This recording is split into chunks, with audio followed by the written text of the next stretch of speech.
앞서 대못이라는 표현을 썼습니다만 그동안 이 재건축 부담금 때문에 재건축 못하겠다는 단지가 여럿 있었습니다. 정부가 그 대못을 뽑아주겠다는 건데 의외로 시장의 반응이 신통치 않다고 합니다. 왜 그런지 따져보겠습니다. 자, 홍영 기자 먼저 재건축 부담금 제도의 역사부터 살펴보죠.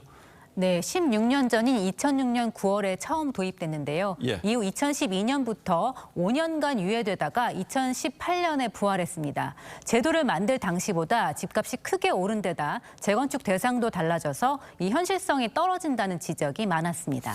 그래서 규제 완화 방안이 나온 것 아니겠습니까? 시장의 반응은 어떻습니까?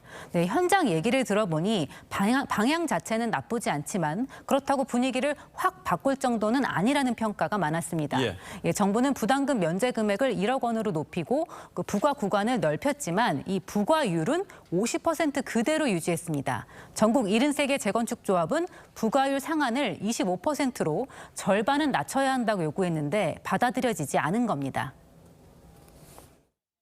제 실제로 실현된 이익도 아닌 그냥 그 당시의 평가 이익에 불과한데 여기에 대해서 50% 최고 세율을 물리는 것은 너무 과하다. 실현된 증여세, 양도세도 다 45%인데 이건 이제 징벌적으로 이제 네, 또 주택 보유 기간에 따라 부담금을 추가로 깎아줄 경우에 조합원들 사이에 갈등이 생길 수 있다는 점도 문제로 지적됐습니다.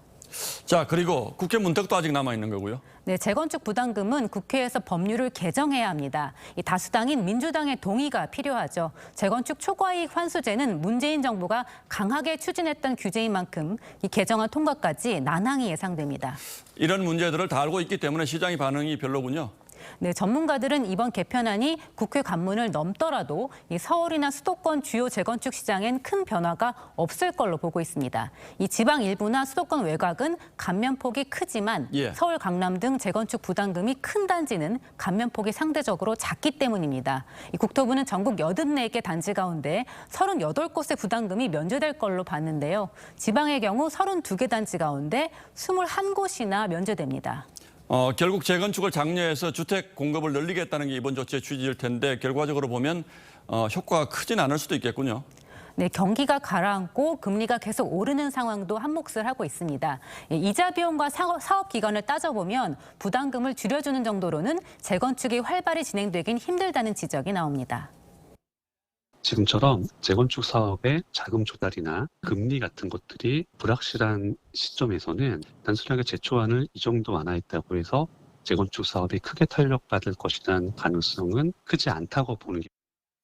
게다가 경제 사정도 계속 나빠지고 있어서 참 걱정이군요. 홍영 기자 잘 들었습니다.